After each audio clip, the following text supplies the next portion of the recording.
안녕하세요, 여러분. 숲과 치유 여러분과 함께할 박경자 교수입니다.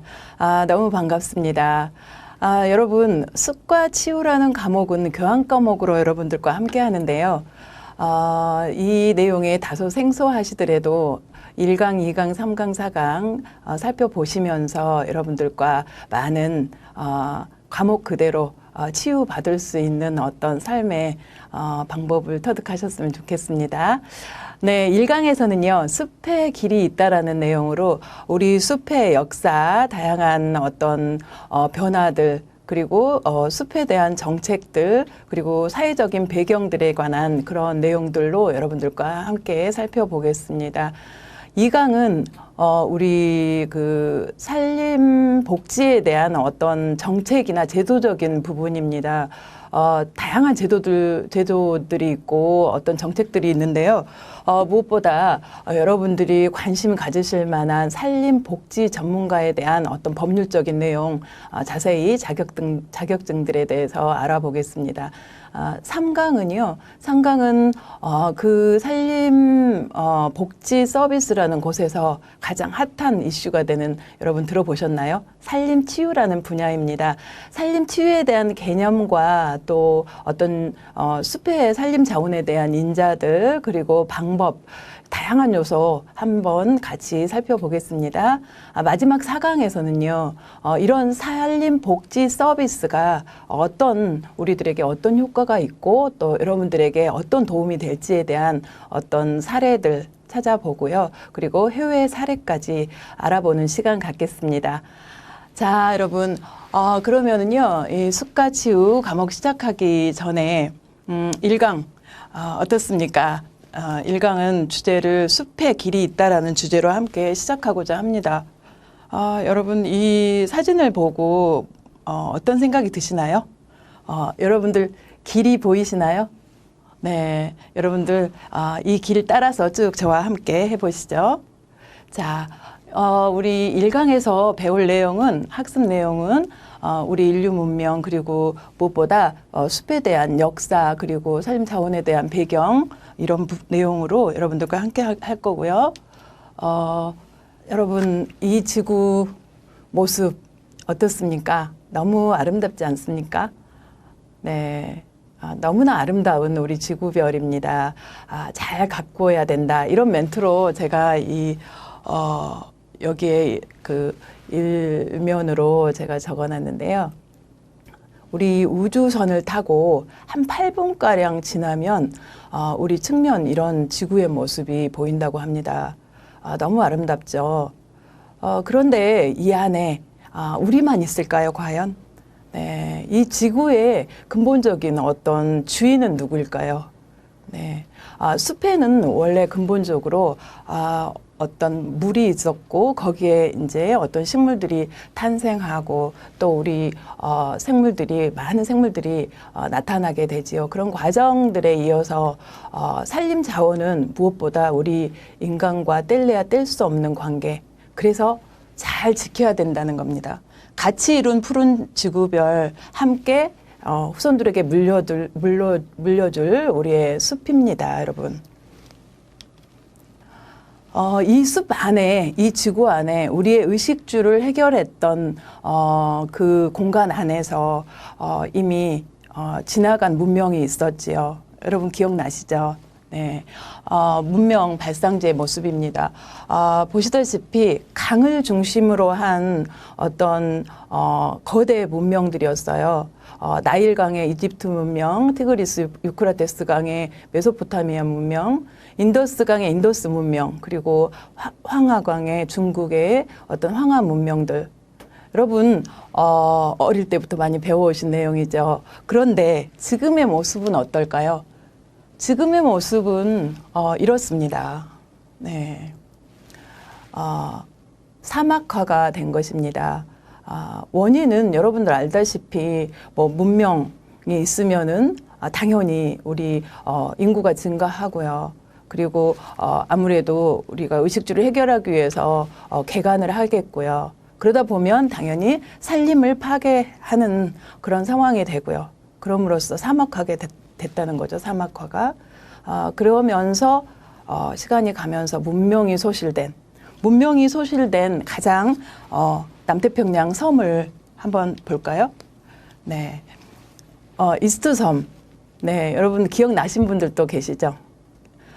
이 이스트섬 책받침이 기억나신 분들은 연식이 거의 많이 저랑 하신 분들도 있을 것 같은데요.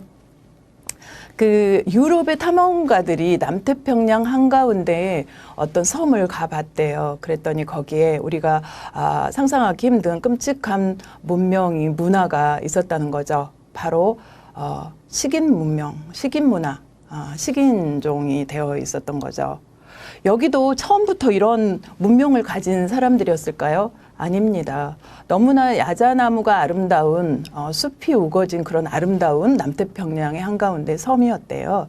그런데 보다시피 여기 거석들, 모아이상이라고 하는 어떤 거석을 숭배하기 시작하면서 이걸 만들기 시작해서 이동하고 어떤 우상 숭배를 하고 이런 문화가 생기면서 산림이 파괴됐다는 거죠.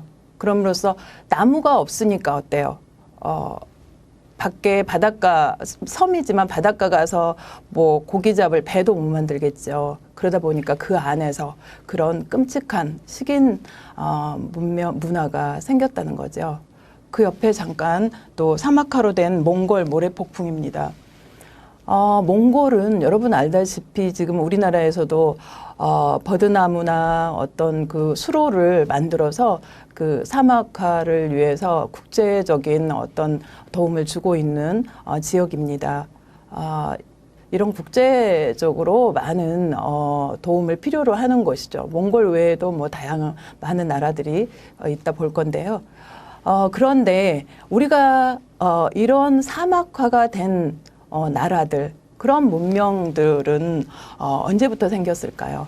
5,000년 우리가 어떤 인류 문명이 5,000년 농업 문명이 생기면서 그 이후에 가장 획기적인 변화를 준 시대가 바로 300년 전 뭔가요? 산업혁명 시대라고 볼 수 있겠죠. 산업혁명은 영국을 중심으로 해서 독일, 프랑스 이렇게 유럽으로 확산되기 시작했겠죠. 그런데 그 시기에 그 프랑스의 어떤 작가 사토브리앙이라는 사람이 뭔가 우리 인류에 대한 어떤 우려하는 목소리를 낸 거죠. 문명 앞에 숲이 있고 문명 뒤에 사막이 남는다라는 말을 남겼습니다. 영국의 지금 산림은 세계 산림 그 기준이 지역의 그 면적에 비해서 30%라고 했을 때 영국은 11%, 세계에서 가장 낮은 산림 면적을 가지고 있다고 합니다.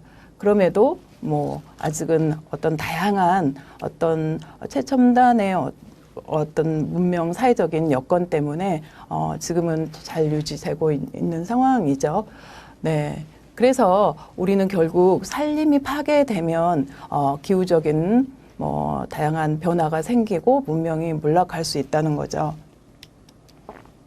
그러면 여러분, 우리나라 중세시대라고 하면은요, 이 고려시대를 들 수 있는데요. 우리나라 숲의 변화를 잠깐 살펴보겠습니다. 우리나라 고려시대에는 산림이 아주 울창하고 목재가 부족하지 않았다고 해요. 그런데 반전의 시기가 외세 침입들이 이제 찾아오기 시작하죠. 그래서 13세기 몽고의 침입으로 인해서 목성 900척을 대량 건조하는 어떤 계기가 됐겠죠. 여러분 상상해 보세요. 목선 900척이라고 하면은요, 어마어마한 나무, 벌목이 필요로 하죠. 특히 그것도 아름드리 나무들이요. 조선시대에는 그 이후에 숲이 얼마나 중요한지에 대한 어떤 국가적인 정책이 있었어요. 그래서 금산, 숲을 나무를 베지 못하게 하는 그런 금지시키는 금산제도라든지 산에 들어가지 못하게 하는 어떤 봉산제도, 그래서 지금의 안면도 그 충청남도에 있는 안면도 섬은 우리 산림문화자산이 많이 있는데 그 산림문화자산으로 지정이 되어 있습니다. 우리 조선시대에 그런 나무들을 그런 제도화 시켜서 그런 나무들은요, 워낙 그 경제적인 가치가 큰 거죠. 그런데 그때 그런 아름드리 나무들이 뭐 흔하진 않았기 때문에 그 나무들은 나라에서 보호를 하면서 이렇게 궁궐건축이나 선박제조나 왕실 제공이나 그런 어떤 중대한 건축 용도로 나라에서 집약 관리를 하게 되죠. 네. 그러면 우리 일제시대는 어땠을까요? 일제 산림수탈. 여러분들 마음이 아프죠? 이 시점에 오면은요.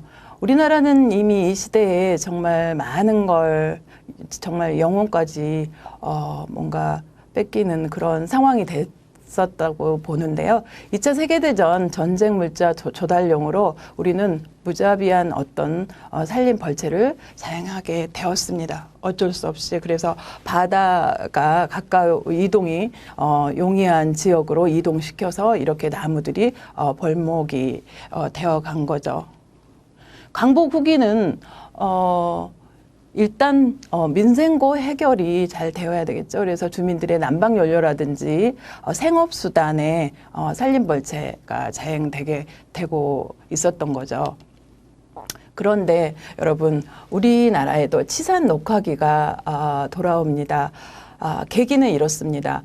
그 1965년 박정희 대통령, 그 당시 대통령이었던 박정희 대통령의 독일 순방 이후에 그 아름다운 독일 숲을 보면서 치산 녹화 조림이 시작합니다. 보다시피 지금 굉장히 이 사진들은 뭐 최근에 찍은 사진들이어서 이렇게 굉장히 아름드리 나무들이고요. 이렇게 이제 복층림이라든지 침엽수나 화렵수가 함께 어우러진 복층림이라든지 특히 앞 보시면은 리기다 소나무나 또 아카시나무 뿌리 사방댐 역할을 하는 수종들, 이런 수종들로부터 이제 사방 녹화 사업을 시작하게 되죠. 연도별로 쭉 보면은요. 1960년대에 일단 67년도에 산림청이 개청이 됩니다.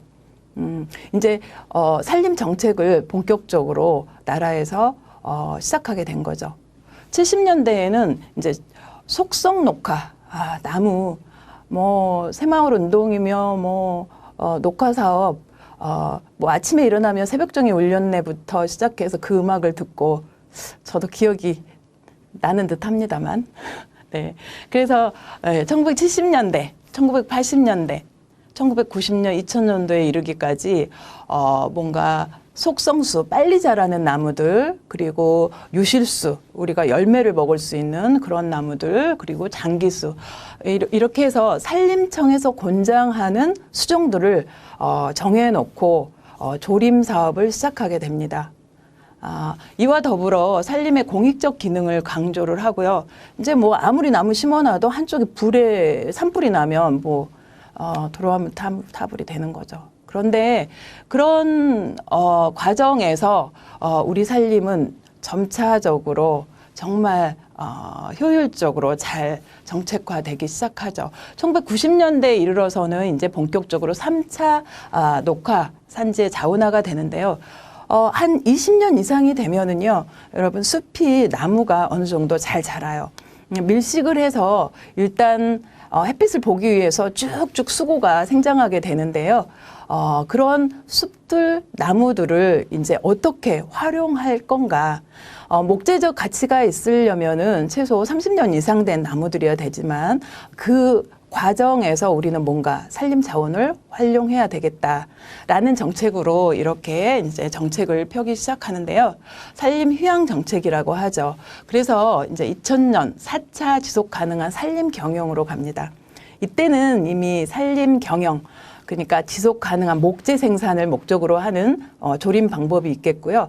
지금까지 조림 과정에서 관련된 뭔가 휴양 정책으로 우리가 이제 산림복지라는 개념이 이때부터 나오기 시작하는데요. 산림복지라는 차원으로 활용하기 위한 휴양 가치의 어떤 숲들을 구분을 하기 시작해서 관리를 하게 되죠. 이와 함께 이제 숯가꾸기 사업, 그러면서 숯가꾸기 사업을 하면서 고용이 창출되죠. 앞에서 이제 앞으로 나오는 다양한 자격증들을 제가 소개를 할 건데요.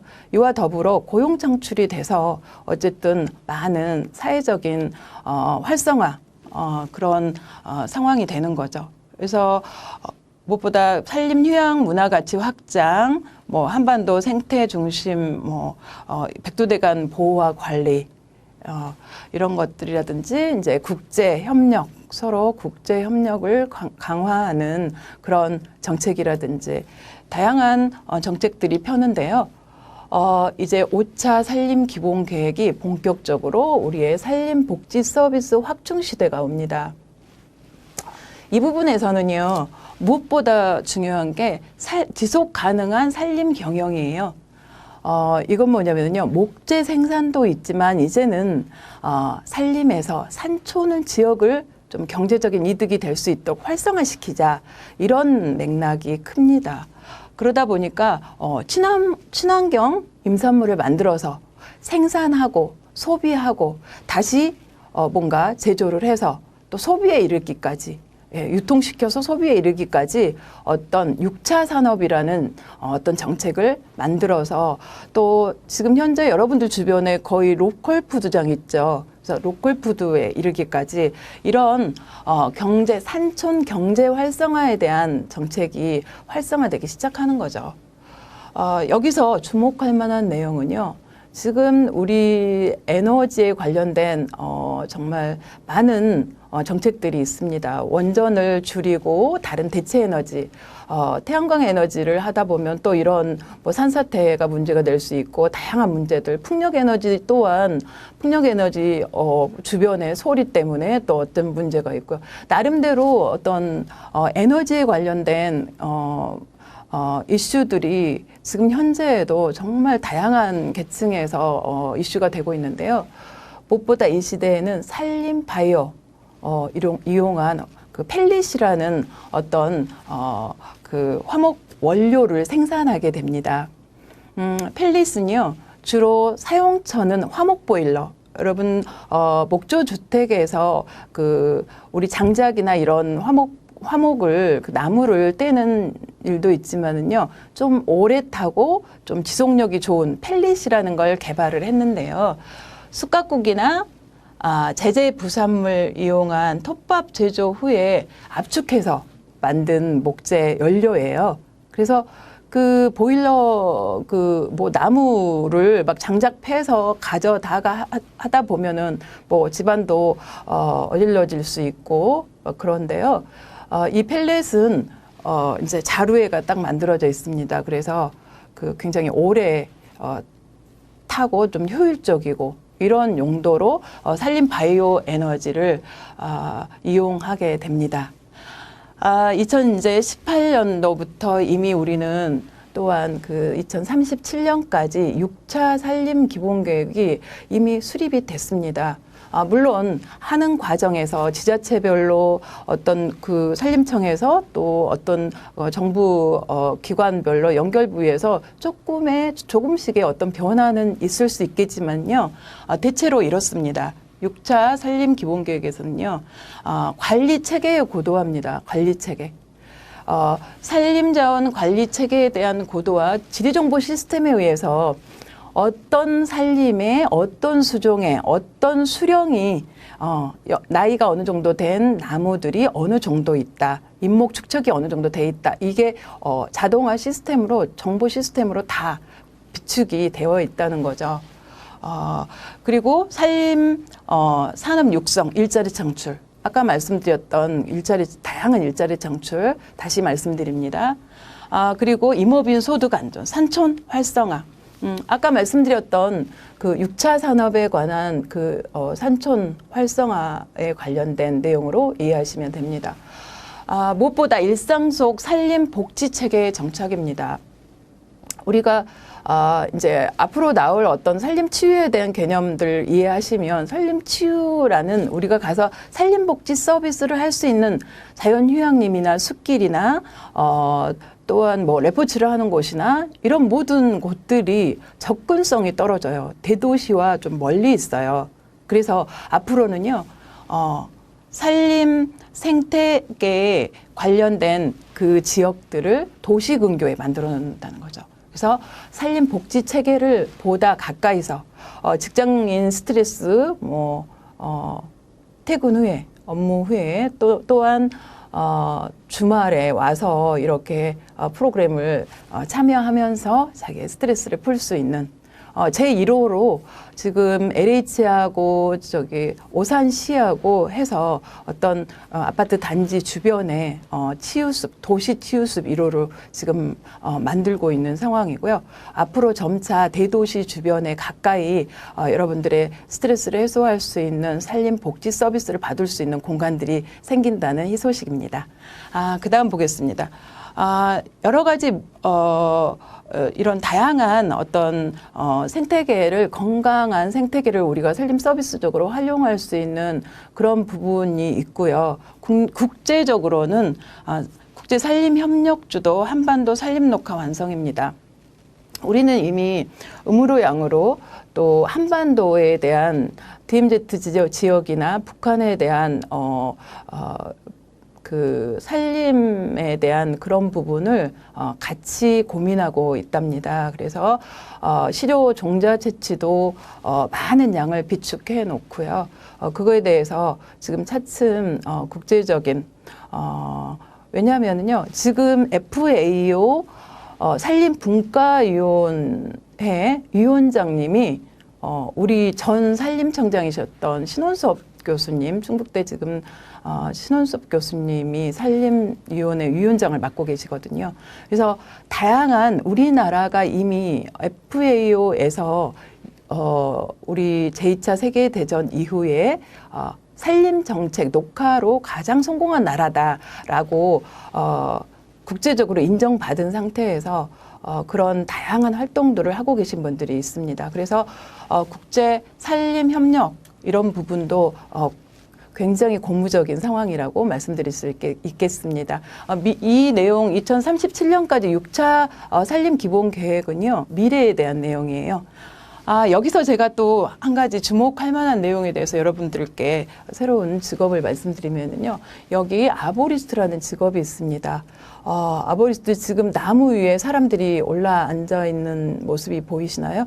네. 아보리스트는요. 로프를 활용해서 트리 클라이밍을 합니다. 그리고 그런 기술을 활용해서 수목 관리나 특수한 목적을 위한 작업 등을 할 수 있도록 훈련된 전문가라고 되어 있습니다. 이 자격증을 가진 사람들은요. 특히 우리가 이제 뭐 5, 60년 된 수목들입니다. 그래서 나무들은 경제성이 좋은 나무로 만들기 위해서는요. 죽은 고사된 가지를 적재 잘라줘야 되고요. 또 가지치기를 잘 해줘야 옹이가 생기지 않는 아주 고품질의 목재가 생산이 되거든요. 그래서 그런 관리라든지 또 노고수라든지 또 지금은 종자 채취를 하고 있는 사진인데요. 종자 채취라든지 또 집 주변이나 유연목이 있습니다. 그러면 잘못하면 뭐 건물이 손실된다든지 하기 때문에 이 사람들은 과학적인 방법으로 그 위험하지 않게 각도를 재서 과학적인 방법으로 잘라내리는 그런 기술들을 가지고 있습니다. 그러다 보니까 이제 새로운 그 직업군으로 떠오르고요. 특히 유럽에서는 이미 가로수나 노고수들 다 관리하는 사람들이 이 아보리스트라는 수목 관리사들이더라고요.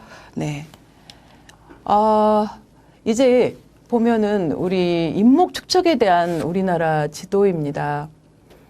이 인목 축적에 대한 지도를 보시면은 어떻습니까? 그냥 그린톤, 짙은 녹색, 이렇게 좀 옅은 색, 이렇게 구분이 되어 있는데요. 다시 말하면, 인목이라는 말은요, 나무, 목재가 심어진 목재 활용도에 따른 어떤 목재의 양이라고 보시면 됩니다. 나무가 많이 심어졌다는 거죠. 그래서 나무가 많이 심어진 지역이 우리나라 우리 남쪽만 이렇게 되어 있는데요. 주로 강원도 지역, 강원도 지역이 가장 많아요. 그리고 이제 경상북도 지역, 경상남도 지역 이렇게 되어 있는데요.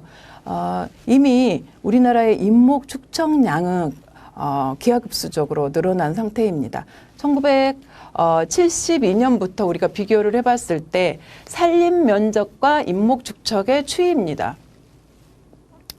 여러분, 산림 면적은요, 용도 자체가 우리가 지목이 목적 자체가 산림으로 용도가 되어 있는 거예요. 그런데 산림 면적은 줄어들어요. 왜일까요, 여러분? 산림 면적은요, 지금 개발하고 또 용도 변경을 할 수 있는 그런 땅들이 또 있죠. 그러다 보니까 그런 그 산림 면적 자체는 줄어들지만 나무가 심어져 있는 인목이 축적된 어떤 면적들은 인목 축적률은 굉장히 많이 기하급수적으로 지금 뭐 2배 가까이 72년에 비해서 늘어난 것을 볼 수가 있겠습니다. 그리고 이제 산림 면적에 비례해서 인목 축적은 국유림과 공유림 그리고 사유림이 있어요. 국유림은 여러분들 알다시피 나라에서 관리를 하는 것이고요. 또 공유림은 지자체나 공공기관에서 보유하고 있는 땅이 산림이죠. 사유림이 지금 몇 프로인가요? 67.1%로 되어 있어요. 네, 67.1%. 그래서 우리 개인이 가지고 있는 민간인이 가지고 있는 땅이 산림이 가장 많다는 거죠. 가까운 일본 나라와 비교해 봤을 때 굉장히 차이가 있죠. 반대예요, 일본은. 일본은 이미 70% 정도가 나라에서 운영을 하고 있어요. 그러다 보니까 그 일본에 가신 분들은 느끼셨겠지만 숲이 굉장히 좋잖아요. 일괄적으로 관리를 할 수 있다는 거죠. 그래서 일단은 목재 생산에 굉장히 이로움이 있고요. 무엇보다 그 산림 복지 서비스나 이런 것도 그 뭐 대학 학술림이나 이런 곳에서 그 체험학습 같은 작업 치료라든지 대패질을 해서 직접 만들기를 한다든지 또 뭐 클라이밍을 한다든지 이런 작은 레크레이션 또는 작업 치료 이런 프로그램들이 다양하게 이용되고 있습니다. 네. 그래서 이렇게 봤을 때 무엇보다 이제 연급별 우리가 이미 60년대 후반부터 그 조림을 하기 시작해서 30년 이상, 30년 이하로 구분을 할 수 있어요. 왜 30년 이하, 60년 넘었으면 거의 뭐 50년 이상은 되지 않았을까요? 생각할 수 있는데요. 30년 이상 된 숲들은 지금 69%, 거의 70% 가까이 됩니다. 근데 30년 이하 된 숲들은요. 여러분 지금 우리가 처음에 제가 수종을 우리가 댐 역할을 하기 위해서 어떤 수종을 심었다 그랬죠? 리기다 소나무와 아카시 나무 종류 그리고 뭐 낙엽송 이런 나무들을 심었어요.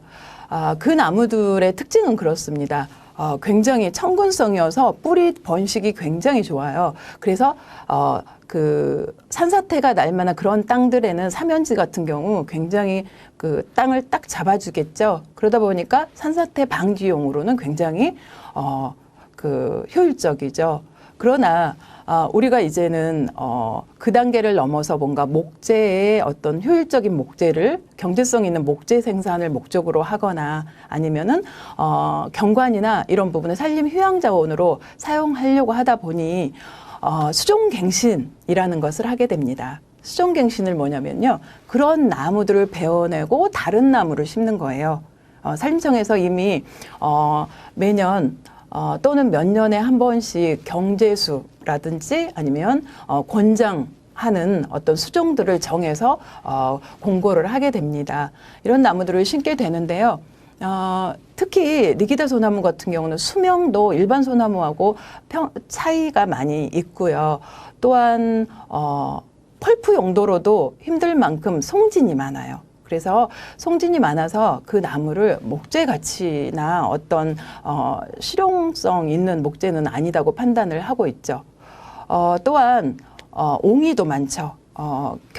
니기다 소나무를 보시면 특징 중에 일반 소나무 잎이 일반 소나무는 우리나라 적송 같은 경우는 잎이 2개인데 니기다 소나무는 잎이 3개예요. 그보다 특징이 뭐냐면요, 소나무의 굵은 굵은 가지 부분에 굉장히 옹이가 많이 있습니다. 왜냐하면 격가지가 굉장히 많이 나고 있거든요. 그래서 이제 아카시 나무도 베어내고 또 니기다 소나무도 베어내는 그런 수종갱신이 활성화되면서 또 30년 이하 나무들이 또 한 30% 가까이 차지하고 있는 것을 볼 수 있겠습니다. 그러면 이제 우리 살림의 모습, 이렇게 숨가쁘게 우리 살림 정책이 되어 오고 또 이제 뭔가 더 한층 다른 차원에서 휴양 자원으로 활용을 하면서 이제 수종갱신까지 하는 그런 단계 숲가꾸기의 어떤 단계까지 우리가 지금까지 오게 되는데요. 보면 이제 살림의 어떤 모습입니다. 53년도와 2019년도. 여러분 혹시 여기에 살고 계신 분도 계신가요? 네, 축복받으셨군요. 네, 숲이 가까이 있어서 일단 너무 멋진 곳입니다. 나무가 많고요. 우리가 53년도에 1인당 국민소득 67달러였습니다. 그런데 지금 2018년도에 이미 3만 달러를 넘었죠. 2019년도에 제가 보니까 31,940달러. 거의 뭐 어마어마한 소득으로 1인당 국민소득이 높아져 가고 있는 거죠. 이렇게 숲과 가까이 하면서 이제는 뭔가 활용할 수 있는 기틀을 마련할 수밖에 없는 상황이 됩니다. 그러면 숲이 잘 가꾸어진 나라, 해외 다른 나라들, 여러분 여행 많이 하시잖아요. 그래서 여행 다니면서 보면은 무엇보다 그 가장 먼저 눈에 띄는 부분이 어떤 것들이 있으신가요? 저 같은 경우는 경관이거든요. 경관. 네, 숲. 유럽의 어떤 도시를 가도 그 도시의 그 첫인상은요, 바로 가로수의 아름다운 정갈한 모습들, 네, 그런 모습이더라고요. 그런데 유럽의 숲과 먼저 일본의 숲을 보겠습니다. 일본의 숲은요, 저는 얼마 전에 그 홋카이도 대학의 학술님들을 저 북쪽 사할린 전나무가 정말 그 아름드리 펼쳐져 있는 그 북쪽 홋카이도 북부 쪽을 가봤고요. 또 중부 지역에 주로 화렵수가 있죠. 중부 지역에는 화렵수들, 너도밤나무가 주로 자생을 많이 하더라고요. 그런 화렵수림, 그리고 남쪽에 여러분 굉장히 좋아하시는 편백나무나 삼나무나, 이게 지금 편백나무나 삼나무들이거든요. 이런 나무들, 목재 생산용 어떤 조림을 봤을 때 정말 이 나라는 이런 부분에는 굉장히 축복받은 나라구나, 이렇게 생각이 되더라고요. 근데 이제 태풍이 한 번씩 오게 되면 뭐 도미노가 넘어지듯이 굉장히 뭐 한꺼번에 이렇게 그냥 엉망진창이 되는데, 그 나라 사람들에게 얘기를 해보니까 꼭 그렇지는 않더라고요. 그걸 부정적으로 보는 게 아니고요. 재해가 있음으로써 또 일자리 창출이 되고 또 나무들은 잘 자라고, 네, 그런 상황들을 긍정적으로 봤을 때 또 일자리 창출이라는 새로운 어떤 발상이 되더라고요. 독일의 숲은 아시다시피 우리 오래전부터 독일은 축복받은 자연 환경을 가지고 있다고 생각되는데요. 이렇게 호수가 많이 있고요. 그 주변에 숲이 있고요. 이런 아름다운 자연 환경을 가진 나라입니다. 캐나다, 핀란드, 북유럽 같은 경우도요. 대부분 자기 나라의 산림을 지금은 사용하지 않는다는 얘기를 들었어요. 얼마 전에 국제 산림위원회에서 송도에서 국제 행사가 있었는데요. 제가 노르웨이 분을 만났어요. 근데 노르웨이에서는 이제 그 아시아 지역 그 산림위원회 어떤 그 포럼이었는데요. 어떻게 왔냐? 그래 물어봤더니, 노르웨이는 이미 동남아 쪽, 라오스나 인도네시아 쪽에 유칼립투스 같은 그런 속성수를 조림을 한다고 합니다. 2년씩 되는 그런 나무들을 심어서 7년이 되면 베어다가 사용을 하는데요. 주로 뭐 옷감을 만든다고 하고요. 또 어떤 그 오일을 짜기도 한다고 하고요. 다용도로 그렇게 잘 자라는 속성수를 잘 자라는 그 동남아 지역에 와서 조림 사업을 하는 경우를 봤어요. 그래서 유럽의 산림 정책은 또한 자기의 나라 그 나라뿐만이 아니고 세계 자연 이런 산림 환경이 잘 되는 그런 지역을 활용하기도 한다는 사실을 저도 알았습니다. 또한 이렇게 아름다운 곳만 있진 않겠죠. 숲이 사라진 나라들이라고 제가 표현을 해봤습니다, 여러분. 첫 번째 보면은요, 북한의 다락밭이 있어요. 물론, 우리가 식량 자원을 하기 위해서 산을 깎아서 밭을 만든 거죠. 네. 또한 쿠부치 사막, 중국의, 그리고 케냐의 건조지, 또 미얀마의 민둥산. 물론, 이 부분에 다양한 국제적인 협력 관계가 앞으로도 많이 활성화될 거라고 믿지만은요. 지금 현재는 이런 상황들이 있다는 거 말씀드립니다. 자, 그러면 우리가 산림 자원 활용을 할 수 있는 어떤 사회적인 배경이 있습니다. 앞에서 다양한 정책들 제가 말씀드리면서 느끼는 거 있으시죠? 일단 숲 면적이 굉장히 넓어졌잖아요. 그래서 1953년 기준해서 헥타르당 불과 6세제곱미터였던 우리 그 나무가 심어진 부분이거든요.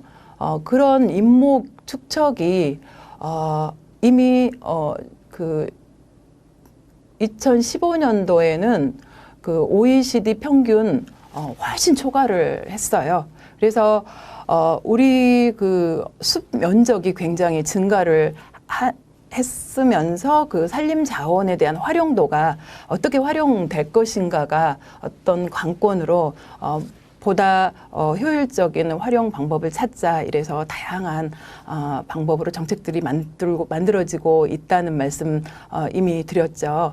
네. 두 번째는 공익적 가치입니다. 가장 문제가 됐던 게 그 산사태였어요. 어릴 때 아침에 일어나서 뉴스가 나오면 어느 지역이 산사태로 매몰되었다, 뭐 어느 논밭이 매몰돼서 뭐 식량에 문제가 있다, 올해는 흉년이다, 뭐 이런 뉴스들을 저는 접한 기억이 있는데요.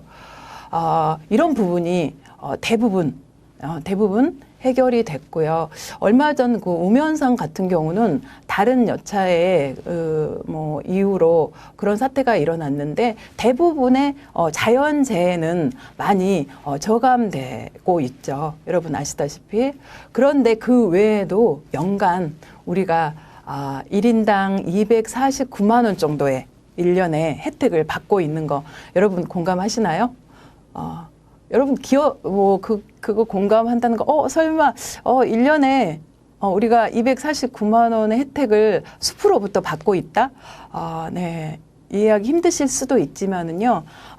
이미 이거는 14년 기준입니다. 그래서 2019년이기 때문에 훨씬 많은 공기, 뭐 먹을 거, 또 목재, 또 우리 동식물의 보금자리, 뭐 이런 토사 유출, 지금 최근에 이슈가 되고 있는 산림 휴양에 관해서까지 어쨌든 공익적인 가치로는 뭐 어떻게 따질 수가 없는 정도라고 저는 금액으로 환산할 수가 없는 부분이라고 저는 개인적으로 생각을 하고 있습니다. 네.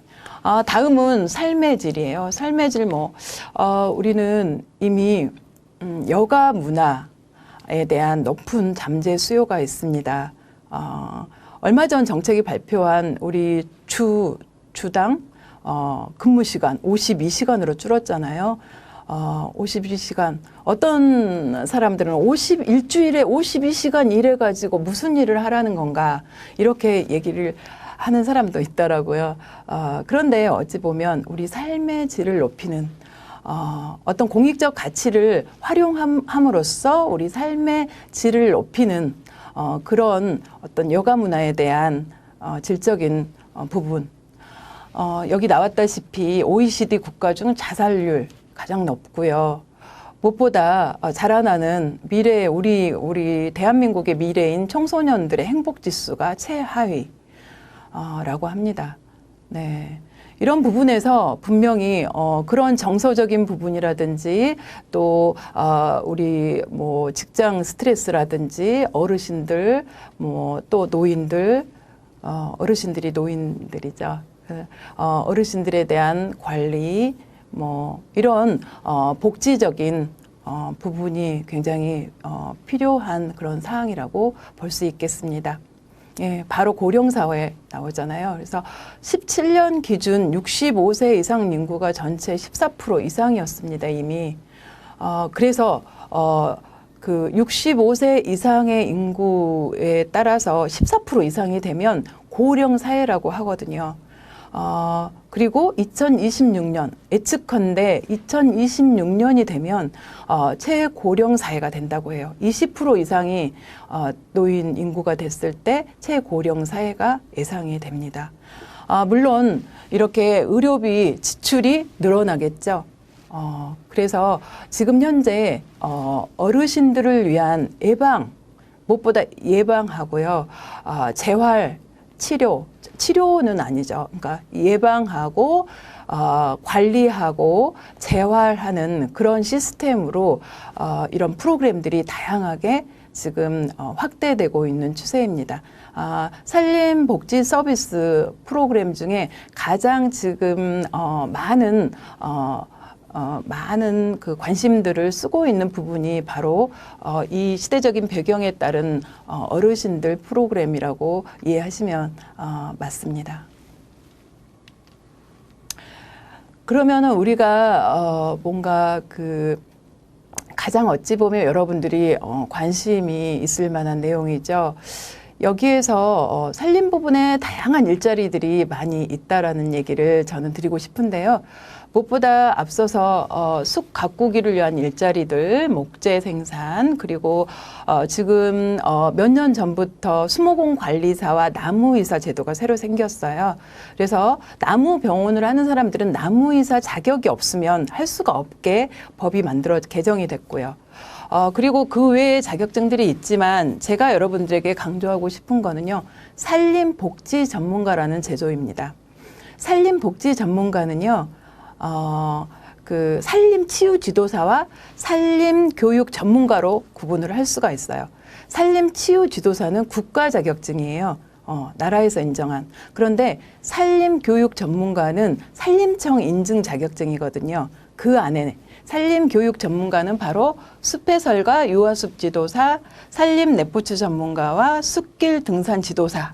산림 레포츠 전문가는 지금까지는 자격증이 없었어요. 그래서 2019년도 이후에 지금 만들어지기로 계획이 되어 있습니다. 그래서 지금 많은 레포츠 인구가 늘어나고 있기 때문에 산림 레포츠 전문가까지 해서 산림복지 전문가로 산림청에서 무엇보다 다양한 일자리. 여기에 여러분들이 관심 가질 만한 부분이 나이 연령에 제한이 없습니다. 그러다 보니까 관련 학과, 산림치유 지도사 같은 경우는 관련 학과 앞으로 이제 나오는데 관련 학과에 어떤 제도적인 부분이 필요하고요. 그 외에는 숲을 좋아하고 사람에 대한 따뜻한 마음을 가지고 있는 분이면은 도전해 볼 만한 직업이기도 합니다. 네, 더 자세한 내용 저희가 2강에서 다시 보겠습니다. 자, 이렇게 해서 지금 우리 1강에서는 학습 내용에 대한 정리를 한번 해보겠습니다. 고대 산림 문명의 발상지 소실은 인구 증가, 식량 부족, 산림 개간에 의한 사막화가 그 원인이라고 볼 수 있습니다. 그렇죠. 네. 우리나라 산림 정책은 1967년 산림청 개천과 함께 산림 녹화가 시작되었고요. 2차 치산 녹화 시기에는 대단히 경제림 산지가 조성되고 산림의 공익적 기능이 강조되었습니다. 3차 산림 정책 시기에 녹화 산지 자원화 시기이고요. 4차 산림 정책 시기에는 지속 가능한 산림 경영 시기, 산림의 휴양 문화 가치를 확장하는 그런 시기였습니다. 5차 산림 기본계획에서는 산림 복지 서비스를 보다 확충하고요.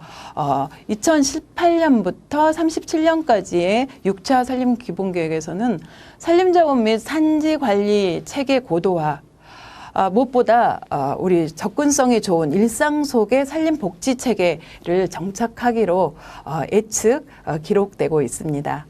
마지막으로 산림의 복지 자원의 활용 배경을 살펴보면은요, 산림 자원의 임목축적과 공익적 기능 가치, 그리고 국민의 어떤 삶의 질에 대한 관심, 또 고령사회, 이런 어떤 다양한 사회적 배경으로 그 원인을 말할 수 있겠다 하겠습니다, 여러분. 이렇게 해서 1강은 조금 시간이 좀 길었나요? 네. 산림에 대한 어떤 베이스는 이 정도로 하고요. 2강에서는 산림 복지에 대한 어떤 개념과 또 정책 부분, 제도적인 부분 여러분과 함께 하겠습니다. 네. 산림 복지 정책과 제도에 대해서 여러분과 2강에서 다시 뵙겠습니다. 장시간 동안 수고하셨습니다.